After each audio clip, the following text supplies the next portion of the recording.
The Seahawks back in the Super Bowl. You're so Really? spoiled. Yeah, spoiled. As a Seattle fan, it's like, we'll take what we can get. Red Sox fans have longed to hear it. The Boston Red Sox are world champions. Wycheck. Dyson's gonna go all the way. The 3-2 for the winner. Playoffs? Don't talk about playoffs. You kidding me? That's caught by Des Bryant.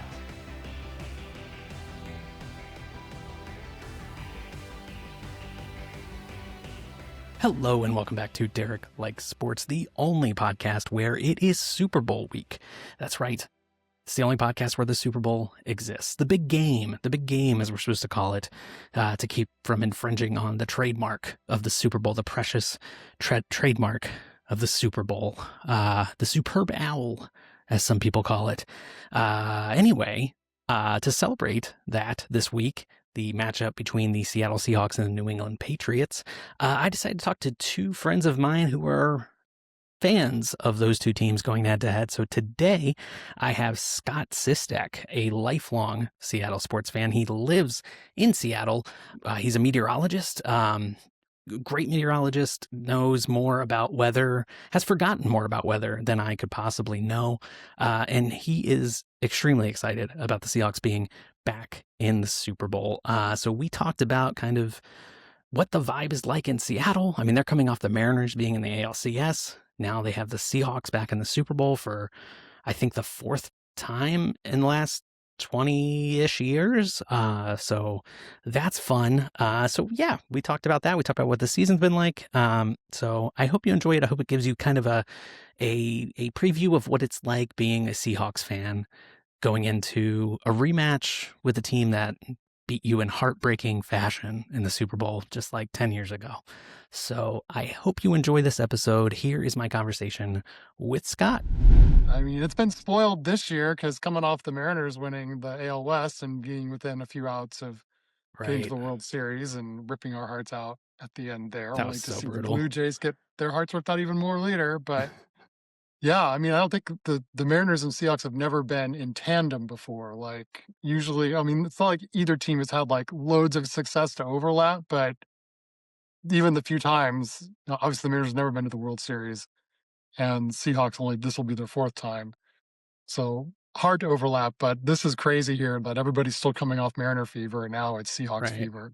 That is true. I hadn't thought about that, how like the Seahawks being good is like run parallel with the Mariners like long playoff drought.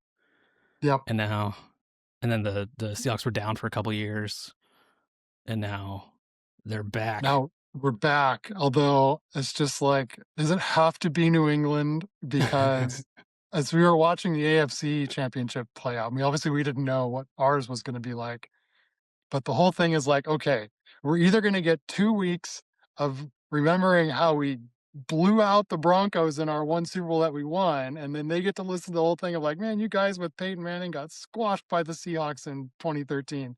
Or we're going to have to listen to 2 weeks of how Russell Wilson threw the interception on the goal line instead of giving it to Marshawn and just rub that in. And of course, Patriots had to win too. So I think we were all rooting. I mean, Yeah. longtime Seahawks fans like me remember I grew up, they were in the AFC West. Right. And so I grew up hating the Broncos and the Raiders and to a lesser extent the Chiefs and Chargers, but mostly, well, one of those wasn't, I guess they were in our division then, but mostly that was the AFC West at the time. Yeah, they had 5. That's right, they had 5 teams in Right. that time. But yeah, mostly Raiders and Broncos are who I grew up, like that was who you hated. And now kids these days are like, they don't care about the Raiders or Broncos. It's all about the Niners and the Rams. Yeah, and the Cardinals were in the NFC East at the time, so that's right. So they were like rivals with the Cowboys and the Washington and the Giants. How weird is that? Those divisions were so. That's like, that was like when the Atlanta Braves were in the NL West way back when. Oh man, yeah. There were so many. There was another, like the Falcons, I think, were in the NFC West. Yeah, I think so. Yeah, they didn't know the cardinal directions yet. They hadn't learned that yet. Yeah. It's like we got into the 21st century and the Seahawks decided we're a team. We decided we were good. And well, this helps. Like we had, Paul Allen buying the team was a big step Yeah. because all the owners we had before, it was all about making a buck. Just like, doesn't matter who. I mean, the Mariner owners too were all about, what can we do to squeeze money out of this as opposed to let's put a real team on the field. And then when Paul Allen bought the team, things turned around immediately. And Yeah. this has always been a football town. I think probably because the Seahawks were first, just barely, like they were a year ahead of the Mariners. But, the Seahawks have had like some kind of success in their early days. I know we went to the AFC Championship game in '84, Right. and I think we lost to the Raiders. We played the Raiders, the Dolphins. I can't remember who we won and who we lost. I think that would have been the Dolphins with Marino with that 5,000-yard passing season he had. Oh, could be. Yeah, I don't remember who went to the lost. Super Bowl that year, but it was. They got beat pretty bad by the 49ers. Hey, I just want to make a quick correction. The Seahawks played the Raiders in the 1983 AFC Championship, and they lost that game. And then it was the following year. This is the one we were talking about, the 84 season with the Dolphins when they went to the Super Bowl and lost to the 49ers. The Seahawks also lost to the Broncos that year, but it was in the AFC divisional round. So we had that a little mixed up. It was, come on. It was 30. Wait. Oh, my God. That was 40 years ago. It's 40 years ago, and I wasn't even alive yet. So you're going to have to cut me some slack there. Anyway, back to the show. That was like, oh, we're there. And then, the drought. Again, the Seahawks we were okay. We'd make the playoffs on occasion. And then Steve Largent was great. Oh, yeah. Huge Steve Largent fan. Dave, is it Craig Dave or Craig? Craig. Yeah. Funny story. I got to meet him years like when I worked at Como TV in the Weather Center. He came and did like a weather segment, just like a guest thing. They had him come in there just to be like, hey, let's do the weather with Dave Craig. Remember, and this is not super long ago, so he was long retired. Right. But oh, wow. I remember being like completely starstruck, and they're like, oh my God, Dave Craig, I grew up watching you. And so I offered, like, I went to go get him he asked for something to drink, and I ran to the vending machine and got him a bottle of water and handed it to him. And I was like, I would have never thought little me is like, I'm handing a bottle of water to Dave Craig. Man, that's so cool. That's such a cool, like full circle moment for you. And he didn't fumble it. That's amazing. Yeah, that was back when they had this beautiful throwback that's behind me here. I have the helmet behind me that they brought out this year. They brought back. I actually have one of those throwback jerseys. I don't have the original. I mean, I had one way back when. Now but no, I really like that look. I kind of hope they would kind of go back to it. Which player did you get? It's just me. It's my own number. It's you. Nice. Family did it. Yeah. Hey, that's the way to do it. Yeah, you'll never leave the team. That's true, because we've got people of team jerseys who have left the team, and it looks really awkward. I bought Micah Parsons jersey, the Cowboys jersey, like a year and a half ago, and it's it's outdated now. It's fine. It's fine. Well, it's vintage. Like if you want to get into hockey, my daughter bought a Quinn Hughes Canucks jersey 2 days before he got traded. Oh my gosh! Well, that's probably within the. Did they do like the exchange or whatever? It was it was a long story. We had to buy it from the Vancouver team store. Oh, and since we can't ship across the border, well, you probably can now, but at the time you couldn't because of the tariffs and everything. They were just like, we're not shipping to the U.S. And so they just left at the team store, and we went to go pick it up. When we went next time, we go to Vancouver every once in a while, and so it's like next time we go up, we'll just go get it. So that worked, but we had ordered it like 2 months before, so it was long past the. Man, it became like an international incident there. I know. I asked them. I said, "Can we return?" They said it's past your 30 days. That's so cool, though. That's a cool story. It's a story. Yeah, there's a whole story. Yeah. So yeah, I mean, burying the lead. You're in Seattle, right? Like, yes. So you're experiencing it firsthand. Blue Friday is a thing again. Yes. Yeah. How does it compare to like the last couple Super Bowl runs and like the Mariners run in the playoffs this year? Like, is it the same? Is it more? Like, how does the energy compare? It was pretty intense the first when we went the back-to-back years. Mm-hmm. Like, it was crazy. I would say it's pretty close to crazy. Like, all the buildings are lit up. They have the flag on the needle. Everybody was walking around in their Seahawk jerseys. I don't, since I work at home now, I don't get out into the city as much. Like in 2013, I was way out more and I kind of got to Yeah. be involved with everything and just kind of being, in downtown where the vibes are really high. And now I'm kind of just stuck here where I'm kind of on the outskirts, but it's still like I said, this town is more a Seahawks, a football town. And I think as much as we love the Mariners and as much as we packed the stadium and the crowd is nuts. I mean, you see on TV, the passion and how loud the fans are. And that's been a thing since the start. I mean, that's even in the down times, Yeah. it's that stadium is crazy. And it's just like something with Seattle. Even if you go to the other sporting events, even besides the Mariners, you go to a hockey game or basketball game, and when the Sonics were here, the crowd was always loud. So it's even though we're kind of in this outpost of the country, Seattle, it's not easy to get here. You're not like on the way. It's not like a DC or a Philadelphia where like you drive through there on the way to some other city. Here Right. you got to really want to come out here. And so, but I think it's really not known, but there is a lot of sports fandom here, and it's very, it's not often. We are certainly not spoiled, and Seattle has had a pretty long dearth of any kind of championships. I mean, we have Yeah. the one Super Bowl. We don't have any World Series. The Right. Sonics, when they were here, had one championship, and then they got to the finals in '96, Was that and then 70s or 80s? Like 70s. It was late 78 or '70s. something like that? Yeah, 79. 70. It was against the Yeah. Bullets. It was against the Bullets because I think the Bullets, I think they played like back-to-back years, and the Yeah. Bullets got one, and that's their one, and then that's Well, Washington's one, and the Sonics got theirs.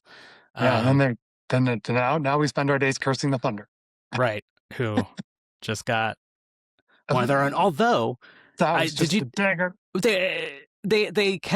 it's weird to me they're still counting the Sonics championship I- for the Thunder. Like it's on, like they do the thing where they have like the number of championships on the jersey, and the Thunder get credit for that one. I don't know. Yeah. I keep hoping that when if the Sonics come back, which I'm getting more skeptical by the day, but if the Sonics come back, then the Thunder will be like, okay. I mean, you just started at 2008. You've got plenty of history now on your own. You don't need the funky back stuff. Like you don't need the Gary Payton and the Sean Kemp and the Right. Jack Sikma and all that stuff in your things, because they would all rather drop dead than be in Oklahoma City or be with the associated with the Thunder. So, and there's precedent for that because I mean, not championships weren't involved, but the Hornets moved from Charlotte to New Orleans, and then became the Pelicans, and then became the Hornets again, and they moved all of that history back over. And then in the NFL, Cleveland moved to Baltimore, but Cleveland still has all of they gave all that history back, I guess. They're two independent franchises without continuity, or so my Ravens fans, friends like to tell me anytime I call them the Browns. There's there's precedent for that. So maybe that will be, and maybe they'll get a team again, and they'll make that right. We could do a whole podcast on the Sonics. Oh, I'd the love Sonics to. and how they were stolen away and all that. It's so sad. What a great team identity. And it is interesting when you talk about like the energy that Seattle sports fans bring. And I wonder, I was just sitting here thinking like geographically, like they're, I think, the most remote NFL team. Yeah, we do the most miles of travel. That kind of gives you a little bit, I would imagine it gives a little bit more of a home field advantage because it's a more difficult away venue for people to travel to. Whereas like if you go to a game at Northwest Stadium where the Commanders play, like if they're playing the Eagles, people are just taking a bus down from Philly to see that game. It's like it's like, and that's not really an option for. I mean, how far is San Francisco has to be like the closest? It's probably just about a 2-hour flight. A 2-hour flight. Yeah, like it's like so. Yeah. A drive. It's 13, 14 hours. Exactly. Yeah, that's quite the commitment to go. Be in a stadium where you're going to be completely outnumbered. Well, if you think about it, it's like from DC or New York, it's about the same flight to London as it is to Seattle. Oh man, yeah. Yeah. So you could, like, they're talking about putting teams in Europe someday. It's like, well, for the East Coast team, it's like, okay, it's just a flight to the West Coast, just the time zones backwards. You do it in the opposite direction. For us, it would be like, okay, now, or it's like a 10-hour flight to London from here. So. Well, I think the Rams, I think this year they had a game on the East Coast, and then the very next week they were in London. They just like kept going. They just like didn't. They just had a quick layover, beat whoever they were playing that week, and then went and beat the Jags in London or whatever. Well, there's the rumor that they're going to play, the Rams and Seahawks are going to play in Australia next year. Stop it. Oh, yeah, man. and it's supposed to be the opening game. That's so kind then of they cool, have though. the time to come back and get acclimated or something. Yeah, that's. I guess would the Seahawks winning the Super Bowl mess that up, or would they just make that the Thursday night I don't know. opener? That's That true. wouldn't be fair, though. I feel like they should get to open in their home stadium. It'd be a Rams home game, so it's one of their games. Okay, all right. So it can't be the Thursday. They did part of the new what they're talking about with the league meetings and the NFL is adding a international game for each team every season, which oh wow, that's a lot, but I guess it would be 16 games. You know, just let us be Vancouver. That'll work. Right? Yeah, like that. When was the last time there was a Canada game? It would have been like I think the Bills played in Toronto for like. We played in Toronto. Oh, I guess it was against the Seahawks. Was it? That makes sense because they do try to. They played in Toronto. They try to like match up, like the either like culturally or the like languages with teams. So like the Dolphins, or I think played in Madrid. I think that's who it was. I can't remember this year, but like that, like so they have like a lot of like Spanish language support, so they're able to make that. Not that matters really with Vancouver or Toronto, but yeah. So that'll be fun. Vancouver should get a NFL game. Why not? It'd be easy. It might be just because the stadium up there is not. I mean, they have a CFL. CFL, yeah, because the BC Lions play there, but right. They all just want to watch hockey. So this is the third. Mike McDonald is the third Seahawks coach to take him to the Super Bowl. He's the second Mike, though. Yes, but where does he compare for you with like Pete Carroll and Mike Holmgren? And well, he's certainly doing well out of the gate, and he is very well loved here. I mean, his quote at the end of the game last week about when they're asking him about, what was it feeling like starting the season behind the Rams and the 49ers, and just said, "We do not care." Oh yeah, that was great. That was great. And it's like on t-shirts. There's a company here that's called Simply Seattle, and it's an apparel company, and they are well known. They're well beloved here because they are super nimble with pop culture and the Seattle sports scenes. And like something happens, and they just like race from wherever it is. They get to their printing press, they design it, they start printing it, and the next morning there's an email. And so when he said that, I turned to my wife and I said, "They're going to make a t-shirt about that." And sure enough, the email came in, and just the t-shirt says, "We do not care." So I'm sure if something happens in the Super Bowl, they'll be on it, and you can get some really neat t-shirts. But as far as the three coaches go, I think out of the gate, Holmgren had the biggest street cred coming into being a coach after, managing the Packers for so long and being so successful there. So I think with Holmgren, it was expected that he was going to get there. And then Pete had success pretty quick out of the gate too, but it took, I can't remember how many years was he here before we got there. I know that the year before we were. Well, I think the Beastquake was that under him? Yeah, that was the year we won with the losing record. Right, won the division at 7-9, I think, and then beat the defending Super Bowl champ. It was the Saints, which that would have been like 2010, 2011, something like that. Then the Packers won, and then Russell Wilson was drafted that following year, I think. Yeah. We had 1 year where we went to the playoffs and we won the first games against the Commanders, Redskins, and then then because it was against RG3, right? Yeah, he tore his ACL in that game. That was where he tore his knee at the end, or no, he didn't do it in that game. He had been injured earlier and tried to play on it. Yeah, and it fell apart in that game, and that was kind of it for him. Because everybody was thinking he was going to be kind of like Jaden Daniels now. Everyone thought he was going to be like this amazing run pass quarterback and all that. But when the Seahawks lost to the Falcons that year, and it was a close game, everybody kind of felt like, all right, now we're ready to roll. And then they did. That was the next year they went. Those 2013 was after that, and they ran through the schedule, ran through the playoffs. Pasted the Broncos. won it all. And then I was surprised, I was surprised with Pete how fast it trailed off, because I just thought it would be forever. But um, I'm guessing, a lot of it, there's a lot of like speculation now about there may have been more friction than let on between Pete and the general manager, John Schneider had, Right.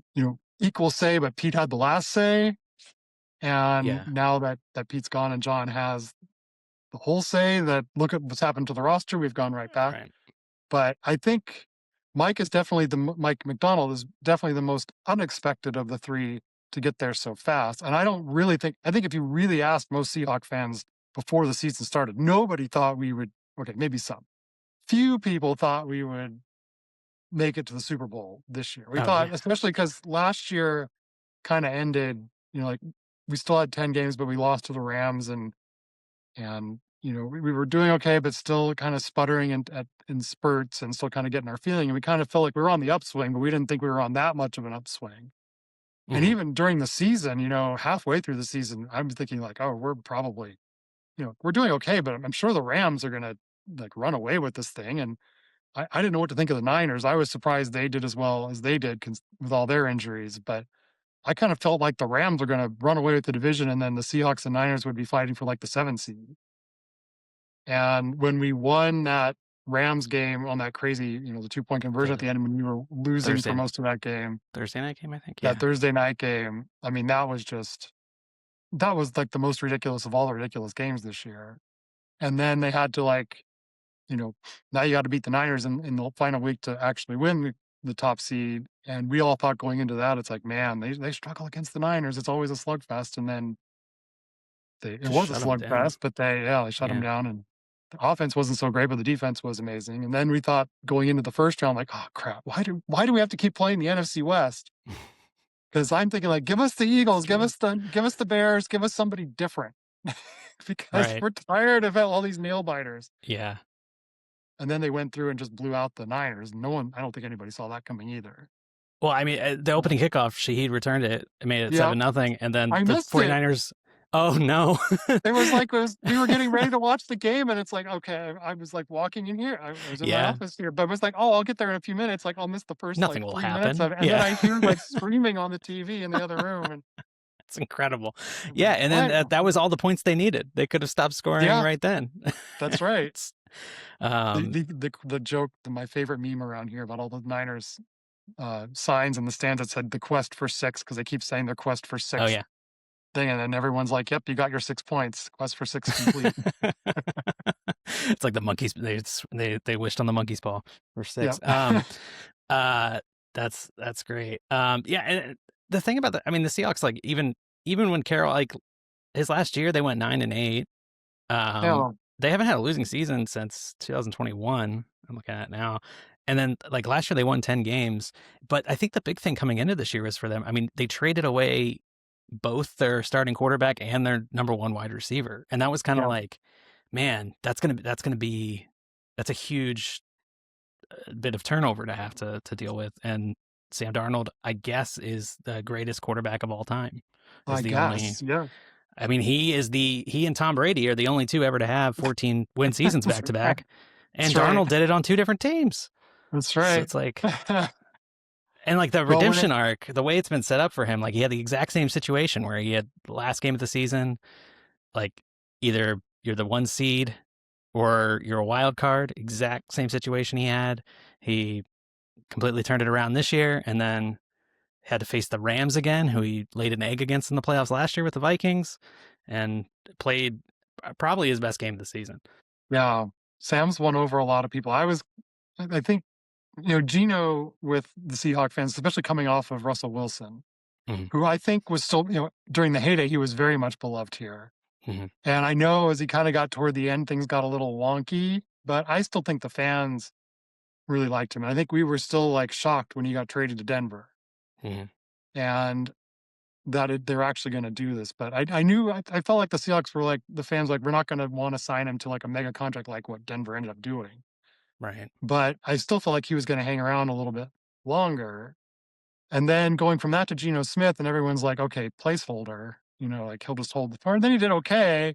But I think if you were to poll Seahawks fans, it would have been like, what do you think about Geno Smith? It's like, he's doing okay. He's like an average quarterback, but I kept waiting for them to like, okay, let's keep, have Geno do a year or two, but let's draft, like, who's our replacement? Do the Russell Wilson plan, like draft your guy and bring him along. And then, poof, that seems to be how everyone does it these days. It's how like you do your Mahomes and Josh Allen's and all that. And then they kept going back to Geno and we're kind of like, okay. And then that last year, that they brought him back the third year, and I think everybody's like, well, why aren't we drafting a quarterback? Why don't we have our succession plan in place? And then the whole trade to send him out and bring in Darnold, and then I think Darnold was like kind of the similar situation of like, well, okay, probably middle quarterback, it can be the placeholder to who are we going to draft? Yeah. And we had some pretty high draft picks in there, especially from the Denver trade and the Russell Wilson trade, and I think we thought, okay, now they'll go get their quarterback. And then they're like, nope, we're good with Geno. And then once Darnold came in, it was like, okay, well, maybe Darnold's the placeholder until, I was at, I can't remember his name. Jalen Milroe. I couldn't think it's Milroe. Yeah. Yeah. Maybe they're holding the spot for him. And then Darnold did great. But I was more concerned that, not only did we trade DK Metcalf for just a second round pick, which turned into a pretty good pick, but we also got rid of Tyler Lockett. And I was shocked that they let him go. I figured like, well, you can keep Tyler around. It's like, he's a great third receiver and he can do things. And then it's like, oh, we're sending him to Tennessee. And then they're like, Tennessee got rid of him halfway through the season. We still didn't bring him back. Yeah. And then he went and joined Pete Carroll back in Vegas, Raiders. Right? Yeah. The Seahawks have been, they look really smart in hindsight with like every one of those moves. Like it seems like they like jettison these guys at the exact right time. Well, I figured like everyone thought JSN was going to come along and be good. I don't think they thought he was going to be like, the greatest receiver since Megatron, but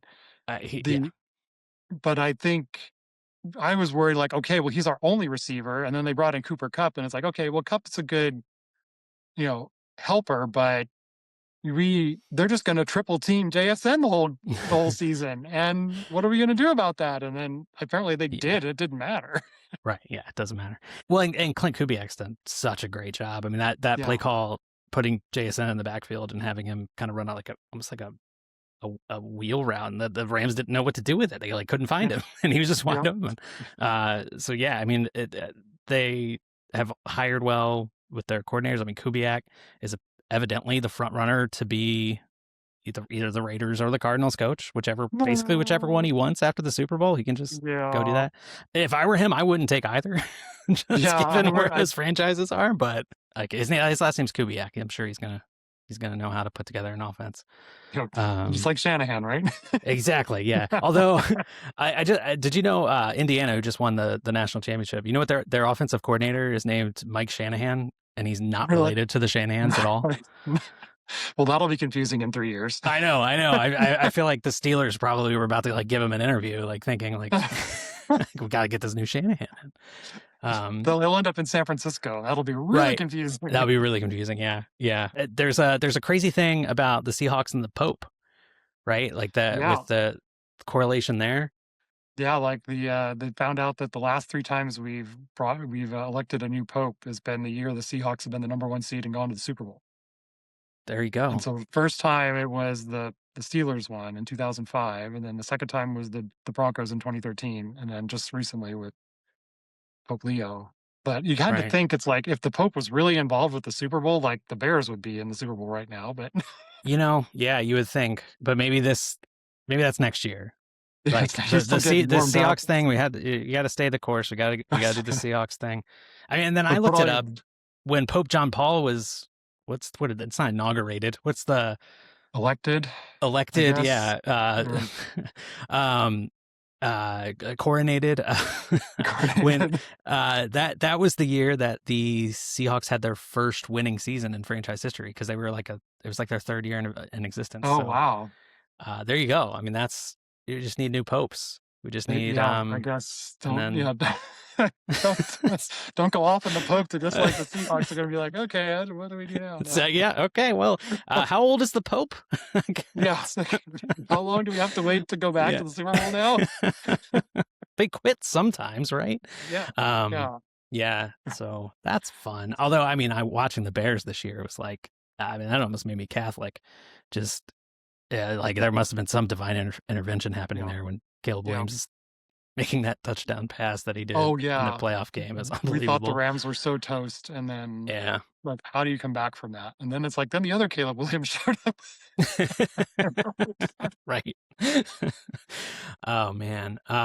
So and then so Darnold's the same thing. He's the third Seahawks quarterback to take him to the Super Bowl. How does he rank against like Hasselbeck and Russell Wilson for you? Well, I think he's probably like the most unknown. I mean, like I said, when he started here, I think Seattle, I don't think many Seahawks fans were like super excited about Darnold coming here. I think they felt like, well, it's better than Geno and, younger, and let's see what happens. And then he won over the fans pretty quick. But I think as far as popularity between the three, I mean, Hasselbeck was pretty big here too. And I think Hasselbeck was big because he wasn't like the superstar. Like if you were going to name the first 8, 9 quarterbacks in the league at the time, you probably wouldn't come up with Hasselbeck yet. He wouldn't even be the first Matt. Yeah. So that's right. Yeah. There was a time when there were like 5 NFL quarterbacks named Matt. It's like it's true. Yeah. I mean, Matt Flynn, he was supposed to be the successor. That's right. Oh, man. What a story that was. He really won me over in that conference championship game because he didn't manage the game. Like, he won that game for them. Yep. So it was pretty cool. And I will say, and this is really hard to admit as a Seahawks fan, but I was sitting there in both those games, both the Seahawks and the Rams and the 49ers games in the playoffs, just like, when's the interception coming? I know. We're on the 20. Where's the interception coming? And so, and it didn't. He didn't throw any. It's amazing how well he played against the Rams, given his last 3 games against the Rams were just abysmal. Because even, I mean, the game, we almost won both of those games. I mean, they're both close. They had a kick to win the game in the first one, even though I think Darnold turned the ball over 5 times. Yep. I have a friend who lives in LA, and he was mercilessly texting me that whole game. Just like, because I mean, the Seahawks were down by like pretty late. They were down by like 2 scores or whatever, because it was like the weird punt return and then like all the craziness late in the third. But he was just like, game's over, party's over. And then I get this little text like, I guess the party's kind of back on. And then he got really nervous at the end there, where it's like, oh my God, they could kick a field goal to like actually win this thing. Yeah. Yeah. Then the Thursday night game, I was seeing John Mulaney that night. So like I had no idea like what was happening in that game, and it was like a 45-minute drive from home. And when we got out of the show, it was like 13-12 Rams or something. And literally by the time I got home, it was like 30-15 Rams, and then the next like 2 minutes it was 30-30. It was just like that. It was just a crazy way to experience a game. It was like 3 different games happened when I was in like 3 different places. It was crazy. It just both those games. I'm glad it was crazy, because I was like, it would have been really sad to have it be a real dud, because it was hyped up so bad, or hyped up so much, and they lived up to it. And people were like, let's just do a best of 3 Seahawks Rams for the Super Bowl. And it's like, everyone's like, we already just did. We already, we got our 2. Give us our trophy. But, yeah, they basically played a best of 3 series for the Super Bowl, because I mean, we'll see. Everybody, let's not count them out. Let's not count it's out. Hard. It's hard because we're not used to being the favorites for one. And, and just like there's so much Seattle, like, we have been burned so many times as a city. I mean, the last Super Bowl against the Patriots is like the ultimate, but there are lots of like, stab to the heart moments in Seattle sports. And you just had one with the Mariners. Just the Mariners, with George Springer. With Springer. God, it had to be Springer too. It had to be Springer. It could have been like Vladimir. Yeah. I mean, we all hate the Astros here we weren't directly involved with the Spygate, or the trash can thing, but still, we always hate the Astros. They're like the big rival here too. So it had to be Springer. It just had to be Springer. Yep. Like if it was Vladdy, or if it was Bichette, or even Kirk, or some, who's that other guy that just lit up the Mariners that you never heard of before, Varsho or something. Oh yeah. Well, there was the other one, the one that can throw like 100 miles an hour from the outfield. I can't remember his name. There was the one, he went like, he batted like 450, just like the guy you would never expect. But like that guy. Why him couldn't do it have this, been not him? Springer. Addison Barger was one of them, and Ernie Clement. Yeah. Ernie Clement was the Clement, one who yeah. had like a crazy postseason out of nowhere. Yeah, Davis Schneider. That was a fun team. That was a fun fun. I playoff mean, run. yeah, my wife's a huge Dodgers fan, and she's not the bandwagon. She's been a Dodgers fan since long before now, and Yeah. before Shohei, and she grew up down there, so she Yeah. was, it was hard for her because she really wanted it to be Dodgers Mariners in the final there, and Yeah. that would have been epic for the family here. But Right. I think I was like, oh man, if whoever goes against the Dodgers is going to get just destroyed, and then Yeah. then it's And like the Blue Jays had it. They had it. I mean, they quite literally inches Yeah, from winning the World Series. couple of times. Yeah. Yeah. Brutal. And now, Dodgers brought in Kyle Tucker. So Yeah, because they needed more help. they just needed like one more bat. Just to to really just like, shore up that lineup. Yeah. Now it's like Ohtani, Betts, which is very funny that they bat back to back, given Ohtani's history, and then Freddie Freeman, Tucker, Will Smith, yeah, Muncy, and Kyle Tucker will fit in there Sure. somewhere. I don't know, Yeah. but Hernandez is still there. yeah, Used and to have, yet like- it was a guy who I cannot remember his name right now. Who Rojas, yes, who hit that Rojas? game tying home run in the ninth. So yeah, I didn't mention this here. I'll definitely probably mention in the open, but you're a meteorologist. That's actually how we know each other. Yes, We work together. So what's the weather looking like for Santa Clara for the Super It looks Bowl? great. It looks it's sunny in about mid to upper 60s. All right, perfect. So It's almost like better than a dome. it is almost done, and it's been weird because the two playoff games that Seattle had at home, middle of January in Seattle, you're expecting like terrible weather. Like it's not necessarily going to snow here, but it's Right. going to be raining and blowing sideways and 40 degrees, and everyone's going to be miserable. And it was like, no, both games, it was as crazy as it was back east there with all the snow and the ice and the cold air. It's been warm and sunny and nothing here, and it was like completely calm both games, like no wind. You look at the Patriots run in terms of weather, and like there was freezing cold against the Chargers, and then snowing in their next two games. It's like, can NFL team owners control the weather? That was the big question I wanted to ask you. I'm really trying to dig deep into this because I'm sure they wish they could. Yeah. Because if they could, the Rams would have been like really barking up about that Bears game. They would have been like, no, like, not again? fair. Not fair from the Rams. They can't send a team they should have a rule that you can't go 30 degrees cooler than your average high of your home city. I agree with that. I agree. Just put everybody indoors. That's some people's solution. I was going to do some research and find out, like, could they ever have the Super Bowl here? Because it's been always just an automatic rejection of, no, the weather's too crappy in Seattle in February to ever have it.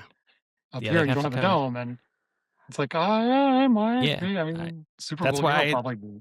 That's why I like Kansas City's going to build a dome now, is because if that's the only way you can host a Super Bowl if you live in a place that's not California or Florida or Texas. I guess that's it. Does Texas play outside? No, because they don't. They're both domes. So that's right. Even Arizona has a dome. Yeah, don't ask us about Arizona. So yeah, I just had two more questions for you. So it's second and goal with 26 seconds left. Seahawks, Darnold, they have the ball at the 1 yard line. 26 seconds left in the game. They're down 4. What play? What kind of play call are you doing? They're gonna. So you're usually think like, oh, hand it to KW, it's a K9. But no, they're gonna give it to Barner. Barner. The tush push with Barner. Yeah, except they call it the barnyard. Oh, if they had invented that play 10 years ago or 12 years ago or whatever, history's totally different. Wow. Yeah, that's the tight end takes the snap and they call it the barnyard because it's Barner for 1 yard, so the barnyard, and then that's pretty good. I like it. It's better than tush push. I thought that was pretty clever. I always thought I don't know why brotherly shove never caught on. I thought that was pretty good. I think just because tush push was good. Yeah, brotherly shove is good. Yeah, it's hard to beat anything that has the word tush in it. So you're right though. That would be the call. No, they probably have. They would do a trick play and have Barner like throw a slant to Jake Bobo or something. Yeah. Oh yeah. And the Patriots Christian Gonzalez will just we'll just pick it off. The hardest part about that game is, the angst that happened when that happened, like the absolute pain of Seattle. But then in the aftermath, the brilliance, I hate to admit this, the brilliance of Tom Brady, the Seahawks were so upset and mad and frustrated and completely bewildered what happened. Nobody remembers the ball was like on the At the half-yard line. yeah. It was like almost barely out of the end zone. And there was still some time left, and the Seahawks were only down by, 4? Yeah. So they could have easily got a safety if they had their wits together. Now you're down 2. The Patriots are punting the ball back, and I think we still had a timeout. Yeah. I'm pretty sure we had a timeout left. At least one. And so it's like, then you'll need a field goal. You could have saved this. There was still, yeah. But what and then they jumped off sides right away, yeah, right? Brady drew them off sides because Yeah. they were so upset. And then they were out to the 6-yard line, and then it was all easy. Man. So And I that was played such a watershed moment for like Tom Brady's and Belichick's legacy. Because like I think people forget that they hadn't won in almost 10 years at that point. No. And Boo-hoo. well, I mean, it kind of was like, oh man, was that like fluky that they won those 3 and 4 years, and then just kind of they choked against the Giants twice. I mean, he loses that game, he's 3-3 in Super Bowls. Like, so it. I mean, I think that's the difference between him becoming like LeBron, like where he's like has like a 500 record or whatever, or under 500 in NBA Finals. I don't want to start a debate about LeBron being the GOAT or anything, but like it's similar to that. I think that is a way that his legacy could have gone, and it obviously didn't. So. Well, the other thing we try and take solace in that play is that, okay, let's say they gave it to Marshawn and he scored, and the Seahawks go up 3, but there was still 20 some odd seconds left. The Patriots still had timeouts left. Yeah. And who's to say Brady wasn't going to go run them right down and kick a field goal? Yeah. And they would have tied it, and then what? But that's just like what you try and tell yourself when you wake up in the cold sweat in the middle of the night. Like, yeah, did that just happen? And I'm fortunate, I guess, that I'm a Cowboys fan, and like the first game I remember was them beating the Steelers in the Super Bowl in Super Bowl 30, and they haven't been back to any kind of important playoff games since. And then I've kind of gotten frustrated with the Cowboys just kind of as an institution, and I've kind of adopted the Chargers as like I'm like adopting them and like slowly becoming a Chargers fan is kind of the journey I'm on. And they're not ever anywhere near. I mean, like they had the Stan Humphries Super Bowl like before I was sentient, so like it's not anything we need to worry. Yeah, I like the Chargers. I liked them growing up too. They're kind of my backup team, even though they're AFC West. They're great. Weather. I think they're everybody's second team. It's like they're just so unthreatening, I guess. Yeah, So my daughter, my younger daughter started like she was a Taylor Swift fan, so she started getting into the NFL with the whole like the Chiefs and like everybody else. Travis Kelce and the Chiefs like didn't care about the Seahawks all the years, but this year that she watched is a little more. And now the Seahawks doing well, it's kind of hard to ignore. But she's like, I like the Chargers, and then she watched the game with the Patriots, and then. She's like, wait, did they lose? Like, yeah, they do. They're kind of like that middle team. They do okay, and then they get to the first round. Classic Chargers. But their social media team is awesome and amazing. Oh yeah, I look forward to their schedule release every. They always have the best schedule release video. Yes. You got to hand it to them for that. And then my last question: how do you predict the game? How do you see it going? I think the spread right now is like -4.5 for the Seahawks. Who do you have winning? And give me a score prediction if you want. I should say 31-27 just to exercise the demons, but flip the script. Flip the script. What would have happened? Now this time Drake May throws the interception. Yep. Yeah. Rick Woolen. That would be. It'd be Rick Woolen. Yep. Yeah. It's perfect. It's perfect. That would tie everything up. Yeah, Rick Woolen at least gets to stay in town. And you can hedge bet the Patriots, and you can like do an emotional hedge bet, and then you would win that too because they wouldn't 31-27 wouldn't cover. I do that a lot sometimes because sports betting's not legal out here, at least not easy. Like you can't just pick up your phone and have to go like somewhere. But in the past, I've done things where it's like if your team's the favorite, but it's a really big game, bet the other side because it's like, well, either your team wins or you get some $50 for being. You win either way, and sometimes your team can win and you win. Like it's beautiful. Yeah, it's beautiful. So I've been wondering if, like, do I go put money on the Patriots just to kind of have the backup? I I mean, logically speaking, it's probably 31-14 or 31-10 Seahawks. But Yeah. by saying that now, I've just jinxed them, and You've now the jinxed it. Patriots. So now go put Yep. all your money on the Patriots. Because, Congratulations, Drake May, on winning your first Super yes, Bowl. your first Super Bowl. And you will have to burn this recording when they all come to find me. It's like, wait a minute, who ruined it? Wait, Yeah. now we know who jinxed it for You know, Seattle. if everybody knows about this episode enough to come after you for it, then I've done my job, and right, that'll that's actually be a good. win for me. So I'll never I'm be good able to with show that. my face, but it'll be good. Yeah, I'm fine with that. I'm fine with Who's ready for the Patriots? No, the Seahawks, they have to win. I'm nervous just because it's America's team, the Seahawks. It's just I know everybody's rooting with us, but it's just we have been burned so many times, and especially the last time we were there. It is hard to get over. That emotional scar is deep, and so Yeah. I don't know. I think the Seahawks will win, but I'm the worst person to ask. Ask me what the weather will be like there. It's great. Ask me who's going to win. You don't have a rooting interest in the weather, so it doesn't cloud your judgment. No.